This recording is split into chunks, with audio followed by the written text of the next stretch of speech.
Concernant le sujet d'aujourd'hui, nous allons partir plusieurs siècles en arrière, au IVe siècle, là où s'est produit un événement marquant de notre histoire, un événement qui a vu le christianisme que nous connaissons aujourd'hui naître, on peut le dire. Le concile de Nicée, Concilium Nicaeum Primum, ou le premier concile œcuménique pour les pointilleux. Un concile œcuménique, mon cher, c'est une assemblée réunissant tous les évêques et autorités ecclésiastiques du christianisme. Pour faire simple, c'est le nom qu'on a donné à un rassemblement général des évêques de l'Empire romain qui se tint à Nicée. Nicée, c'est là pour les intéressés. Du 20 mai au 25 juillet de l'an 325 de notre ère. Ce premier concile, donc, est réuni sur l'initiative de l'empereur Constantin, ou de son nom latin, Imperator Caesar Flavius Valerius Aurelius Constantinus Pius Felix Invictus Augustus, avec pour objectif de résoudre les problèmes qui divisaient alors les églises d'Orient, dont le principal qui était, un peu tiré par les cheveux dit comme ça, de décider si Jésus-Christ est un être divin ou un simple homme avec une légère part divine. Et d'autres questions comme le choix de la date pour la fête de Pâques, pour exemple. À cette période de l'histoire, donc, l'église d'Orient est en effet déchirée, surtout en Égypte, à cause de l'arianisme, une doctrine propagée par un prêtre d'Alexandrie nommé Arius. Arianisme, Arius, ça va avec l'étymologie du mot? Imprégnons-nous bien de la situation. Nous sommes dans l'Empire d'Orient au IVe siècle, le christianisme se développe petit à petit, mais reste une religion mineure. Environ 4 à 5% de la population de l'Empire est chrétienne, étant donné que le mitraïsme ou le culte du Mithra reste le culte dominant dans l'Empire. Et il y a bien mieux après ça. Les chrétiens sont persécutés, comme toute minorité qui se respecte, on va dire. Ceci est une fraîche idée lancée en 303 par l'empereur Dioclétien, à cause des révoltes et des guerres civiles qui fragilisent le pouvoir, c'est-à-dire la position de l'empereur, oui, lui-même. Ces troubles favorisent la remise au goût du jour des traditions romaines qui prévalaient dans ce contexte un patriotisme romain. Le principe divin du pouvoir est alors considéré comme vital pour l'Empire, et toute remise en question de ce principe est perçue comme un acte de trahison. Alors les chrétiens et les juifs refusant de sacrifier à l'empereur sont vus comme menaçant les fondements de l'État. C'est Constantin qui mit fin à la persécution puisque lui-même s'intéressa au christianisme et finit même par l'adopter comme religion personnelle en 312.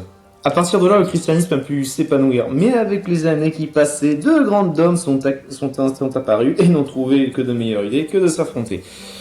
Nous avons d'un côté celle de la Trinité, qui est le christianisme que nous connaissons aujourd'hui. Mais si vous en avez entendu parler, le Fils, le Père, le Saint-Esprit, tout ça, toujours un peu flou. Alors voilà la définition qu'on nous donne sur la Trinité. La Trinité est le Dieu unique en trois personnes, le Père, le Fils et le Saint-Esprit, égaux participants d'une même essence divine et pourtant fondamentalement distincts. Les trois bonhommes ne font qu'un. Et l'autre dôme qui est sans surprise l'arianisme, une pensée qui veut que si Dieu est divin, son Fils, lui, n'est qu'un homme. Car pour la Trinité, le Père, le Fils et le Saint-Esprit ne sont qu'une seule et même entité. Donc que ce soit le Père, le Fils ou le Saint-Esprit, ils sont tous une engeance de Dieu. En gros, JC est une partie de Dieu. Vous en déduirez que pour certains, dire que JC n'est point divin, c'est de l'hérésie pure et simple. Ils sont juste en désaccord sur un mot, c'est suffisant pour se foutre sur la gueule. C'est beau ça. Ceci est essentiel pour comprendre le pourquoi du comment le concile de Nicée a dû se rassembler. Vu que les deux dômes prenaient de l'influence dans l'Empire d'Orient et que les tensions entre elles n'allaient pas en s'arrangeant, l'empereur Constantin dut intervenir au risque de voir son empire fraîchement unifié depuis qu'il a vaincu Licinius à la bataille d'Andrinople le 3 juillet 324, ferme la parenthèse, s'effondrer dans des guerres de religion. Alors, le 20 mai 325, l'empereur convoqua le concile qui se composa de 270 à 300 évêques de tout point de l'Empire d'Orient. Même dans certains textes, on retrouve le nombre de 318 évêques, qui représente une réminiscence biblique et qui fait allusion aux 318 serviteurs d'Abraham, dans la Genèse 14, la Linéa 14, je crois. Mais bon, apparemment ça faisait plus classe de dire ça. Mais même au bout de plusieurs mois de débat, rien n'a avancé, chaque parti est resté sur sa position initiale. Arius défend sa doctrine soutenue par ses partisans, surtout par Eusèbe de Nicomédie.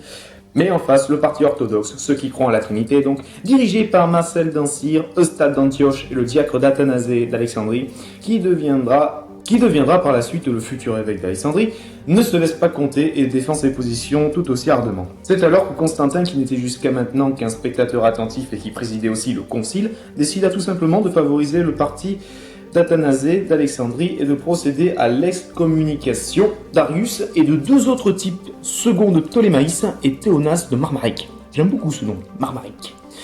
Qui restèrent fidèles à leur conception. Le concile de Nicée accoucha de 20 canons du concile, que je ne citerai pas car c'est juste un règlement intérieur pour l'Église, et du symbole de Nicée, qui est un texte qui dit ce qu'est Dieu au final.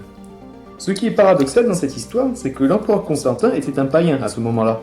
Il présidait une assemblée chrétienne, il donna raison aux orthodoxes, et pourtant, sur son lit de mort, c'est par un évêque arien, Eusèbe de Nicomédie, qui se fit baptiser. Marrant, n'est-ce pas? Bien sûr, Constantin crut le problème résolu, mais que nenni, ses successeurs se tournèrent ensuite de nouveau vers l'arianisme, qui, on peut le dire, entra dans un âge d'or, vu qu'elle dominera l'église pendant près de 50 ans encore. Dans ta gueule, Athanasée. Tout a de nouveau changé lors de l'avènement de Théodose, comme empereur d'Orient. Son arrivée au pouvoir laisse la place à des défenseurs de la foi de Nicée. Alors que le précédent empereur défendait l'arianisme. Comme quoi on change de religion comme de style vestimentaire à l'époque. Au début des années 380, l'empereur Théodose Ier tombe malade et se fait baptiser. Hop là. Guérison miraculeuse et après, grande révélation. Il professe alors ouvertement la foi de Nicée et en mai 381, il rassemble le concile de Constantinople qui sera une extension du concile de Nicée. Condamnant implicitement l'arianisme, Théodose impose l'autorité de Damascène et remplace l'évêque arien de Constantinople par Grégoire de Nazianze. La foi de Nicée est définitivement installée dans l'Empire d'Orient, et ce pour longtemps. Mais en contrepartie, l'arianisme se développa en Occident. Les tribus barbares telles que les Goths qui s'installèrent en Aquitaine dès 418 étaient ariens, de même que les Burgondes, Arthur, pas changer assiette pour fromage. qui se sont implantés dans la vallée du Rhône vers 434. Et aussi, nous avons les Visigoths qui convertirent à leur tour les Suèves au 5e siècle. Il y a seulement les Francs qui seront restés fidèles à leur religion germanique, mais ça jusqu'à l'avènement de Clovis en 511.